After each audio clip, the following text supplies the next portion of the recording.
안녕하세요. 퀵데이터 김동입니다. 이번 시간에는 전 시간에 이제 우리가 타당도 검증까지 이제 했어. 그런데 이제 모델 적합도가 안 나와서 지금 타당도 진행을 못 하고 있어요. 라고 하는 분들이 많다. 상당히 많다. 자, 그래서 이제 우리가 모델 적합도가 좋지 않을 때 향상 방법을 이제 좀 보면요. 첫 번째, 가장 기본적인 방법. 비표준화 계수값. 비표준화 계수값에서 유의확률 있잖아요. 지금 CR과 P값 이건 계속 이제 이번 이 확인적 강의를 계속 했는데 유의하지 않게 나온 거 그 변수는 쓸 수 없어요. 그냥 삭제하셔야 돼요. 잠재 변수와 관측 변수 간의 관계가 없다라는 겁니다. 친구 지지 1, 2, 3, 4가 있는데 친구 지지에 뭐 1번이 유의하지 않아. 그럼 이건 친구 지지랑은 전혀 관계가 없는 문항이다, 변수다라고 생각을 하시면 됩니다. 쉽게. 그리고 표준화 계수에서 요인 적재량이 0.5 미만의 변수를 제거해라. 혹은 0.6. 잠재 변수를 구성하는 그 관측 변수의 일치성 정도인 집중 타당도가 떨어진다라는 의미입니다. 여기서 문제. 표준화 계수값이 여기서 0.6이라면 SMC 값은 얼마겠어요? 그렇죠. 제곱값이라 그랬잖아요. 이 표준화 계수 SMC 값은, 설명력 값은 0.36, 66에 36, 그죠? 자, 어쨌든 0.5 미만은 일단 제거하시는 게 좋습니다. 자, 그 다음에 이제 또 어떤 방법이 있냐면 이 헤이우드 케이스라는 게 있거든요. 그러니까 측정 오차의 분산값, 측정 오차의 분산이 음수로 나왔어, 마이너스 값으로 나왔다면 그 변수를 삭제하는 방법이 있고요. 혹은 오차의 분산을 작은 수로 고정하는 방법이 있습니다. 그러니까 마이너스로 나오는 측정 오차를 더블 클릭하면요. 창이 이제 뜨는데 이때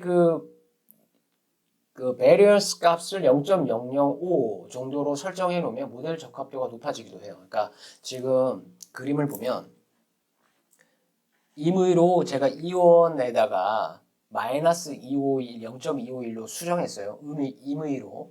예를 들기 위해서. 자, 그러면, 얘가 왜 음수값이지? 이 측정 오차의 분산의 값이 음수로 나왔다? 이게 헤이우드 케이스라는 거거든요. 그래서, 지금 이제 이걸 보면 그림으로 다시 돌아가서 이 원이라는 그 측정 오차 있죠, 동그라미. 그거를 따닥 누르시면 창이 떠요. 그럼 거기에 분산값에다가 공란일 텐데 거기다가 0.005를 입력하고 닫기하고 다시 분석을 탁 하는 거예요.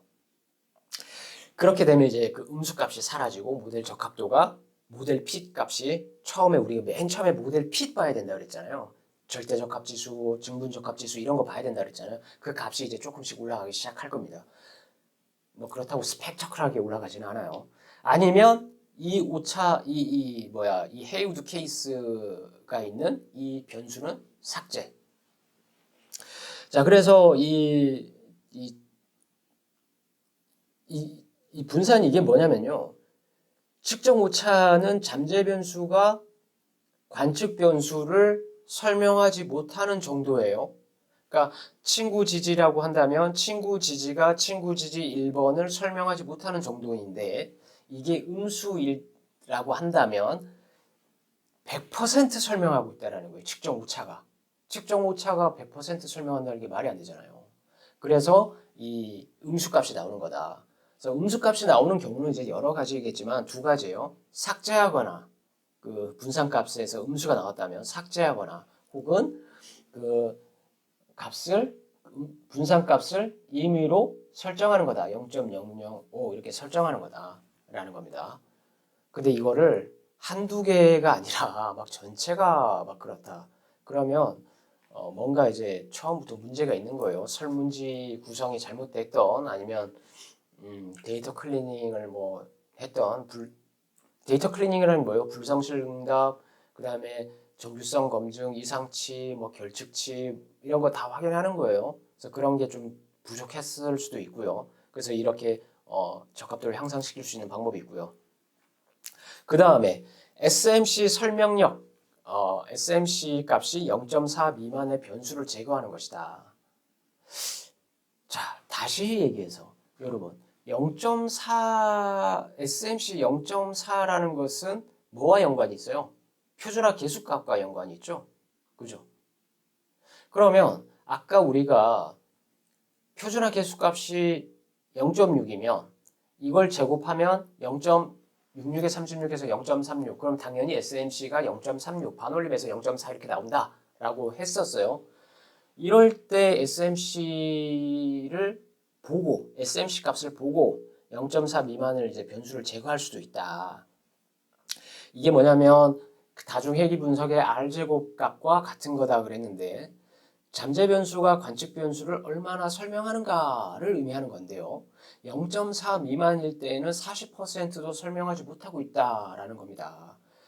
기본적으로 뭐 30% 이상은 좀 설명해 줘야 되는데 그렇지 못한다. 그래서 이 변수도 한번 제거해 볼 필요가 있다라는 겁니다. 그런데 우리가 그 모델 적합도가 좋게 나왔다고 좋아요. 모델 적합도가 뭐 0.9, 막 그 CFI나 뭐 TLI 뭐 이런 값들 있잖아요. 그리고 RMR, RMSEA 뭐 그 이런 값들이 기준치에 모두 부합해. 다 적합해. 그러면 그 다 우리가 지금 이걸 모델 적합도를 향상시킬 필요가 있어요? 없죠. 모델 적합도가 나오면 이런 거 할 필요가 없죠. 그런데 비표준화 계수의 유의 확률이 그 별표가 안 달렸고 CR 값이 1.96 미만이야. 이거는 삭제해야 됩니다. 그 비표준화의 계수값이 유의하지 않을 때는. 그리고 또 하나가 헤이우드 케이스 있죠. 그 베리언스 값이 음수가 나오면 그것도 사실 삭제해야 됩니다. 근데 모델 적합도가 좋을 때는 표준화 계수의 요인 적재량 값이 0.5 미만이어도 삭제할 필요도 없고요. SMC 설명력이 0.4 미만이어도 삭제할 필요가 없습니다. 단, 그 표준화 계수값이 0.5 이상인데도 모델 적합도는 좋은데 요인 그 적재량 표준화 계수의 요인 적재 값이 0.5 이제 뭐 이상이거나 미만이라면 어떤 문제가 있냐면요. 집중 타당도가 떨어질 수가 있어요. 판별 타당도가 떨어질 수도 있고요. 그래서 그거는 여러분들이 또 집중 타당도 보면서 또 제거할 것도 고려하셔야 돼요. 그래서 뭐 이렇게 쉽게 딱 하면 좋겠지만 사실 그렇지 않은 경우가 많다. 그래서 모델 적합도가 좋으면 무조건 삭제하는 게 아니라 삭제를 꼭 해야 되는 것은 비표준화 계수가 유의하지 않은 것 그리고 그 헤이우드 케이스 값이 나오는 것도 삭제를 해야 된다. 그 변수를 제거할 때 우리가 변수를 그 측정 문항 그리고 그 변수를 구상할 때 연구 모형을 수립하기 전까지 설문 문항을 만들기까지 얼만큼 고생했고 교수님한테 얼만큼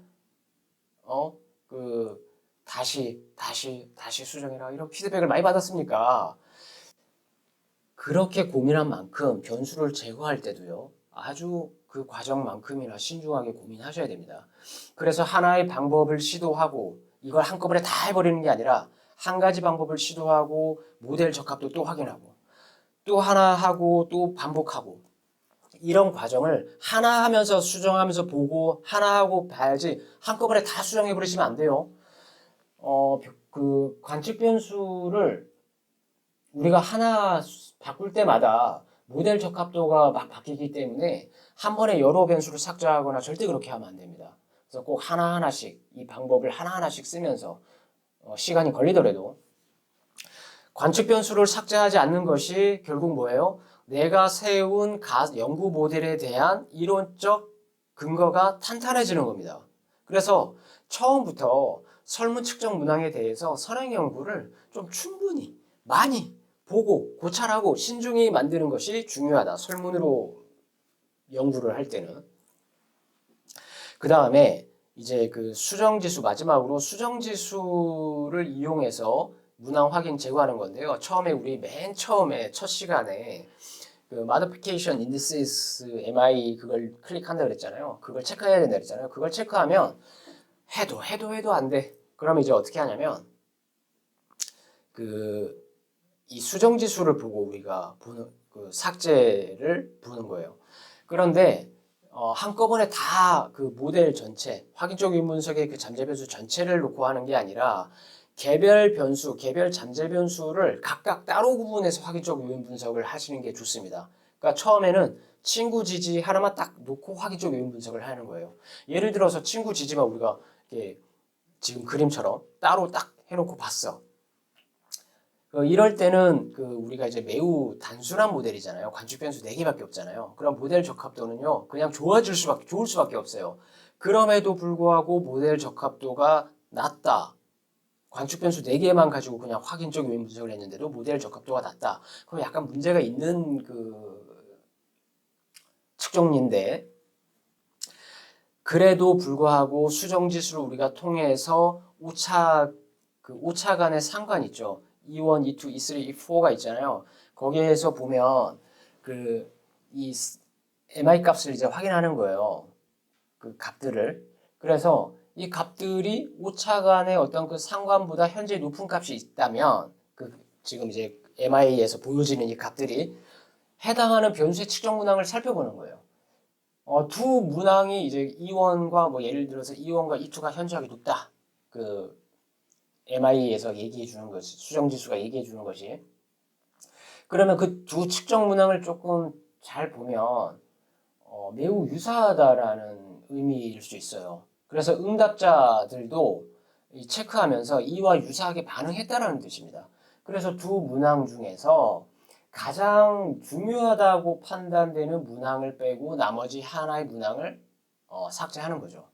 그래서 이렇게 이제 각 잠재 변수, 친구 지지, 교사 지지, 가족 지지, 뭐 이런 자기 효능감, 이런 학교생활 적응, 이걸 각각 개별적으로 보고, 뭐 MI 지수를 보고 뺄 거 빼고, 그리고 나서 이 개별적인 요인 분석을 마치고 난 후에 변수 다 제거할 거 한 후에 적합도를 올린 상태에서 이 전체 다시 확인적 뺀 거를 가지고 전체 확인적 요인 분석을 보는 거예요.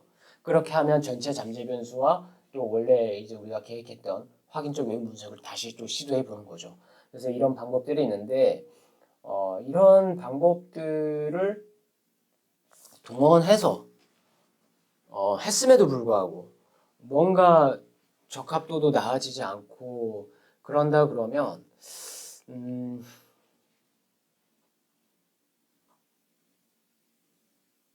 이렇게 가야 될 것 같아요. 내생 변수끼리, 외생 변수끼리 다시 확인적 요인 분석을 하는 겁니다. 그러니까 지금 여기서 외생 변수는 뭐예요? 친구 지지, 가족 지지, 교사 지지죠. 이것들에 대한 항목에 대한 확인적인 분석. 그 다음에 자기효능감, 학교생활 적응 이 두 개에 대한 내생 변수에 대한 확인적인 분석. 이렇게 구분해서 하는 거예요. 그런데 단 이렇게 했을 때는요. 집중 타당도를 할 수 있어. 잠재 변수와 관측 변수끼리 있으니까 집중 타당도는 되는데 이 잠재 변수 3개, 잠재 변수 2개 따로따로 확인적 요인 분석을 했잖아요. 그러면 판별 타당은 확인할 수가 없겠죠. 그렇죠? 자, 그렇게 해서 이렇게 했음에도 불구하고 그래도 안 나온다. 좀 문제가 심각한 거예요. 이건 문제가 심각한 겁니다. 그래서 그렇게 따로따로 내생 변수, 외생 변수 각각 구분해서 해도 돼요. 지도 교수께 컨펌을 받고 학술지에 투과한 다음에 학술지에도 그런 논리적인 명분, 왜 이렇게 했다라는 명분을 논리적으로 내세우면 됩니다. 그래서 너무 막 두려워하지 마시고 단 이거는 차선책이에요. 각각 분리해서 하는 건 차선책인 거예요. 차선책. 특수한 어떤 집단, 특수한 집단 대상, 뭐 새로 나온 이런 뭐 예를 들어서 산업들 있잖아요. 신규로 튀어나오는 산업들, 뭐 AI 관련된 기업을 조사했다거나 이런 기업들은 많이 없잖아요. 그런 특수한 산업에 있는 대상들 현 시점에서 그럴 때는 표본을 많이 수집할 수 없잖아요. 그럴 때 쓸 수는 있을 거예요. 논리적으로 더 이상 표본을 구할 수 없기 때문에 그렇잖아요. 이런 거는 논리적으로 접근이 가능하죠. 근데 그 외적으로는 이렇게 하는 건 차선책으로 쓰는 건데 이렇게 하는 거는 바람직하지는 않습니다. 자, 좀 이제 얘기가 좀 길어졌는데요. 어쨌든 이런 식으로 해서 모델 적합도를 향상시키는 방법을 이제 알아봤고요. 또 다음 시간에는 또 다른 그 논문 관련된 강의를 또 준비하도록 하겠습니다. 네, 감사합니다.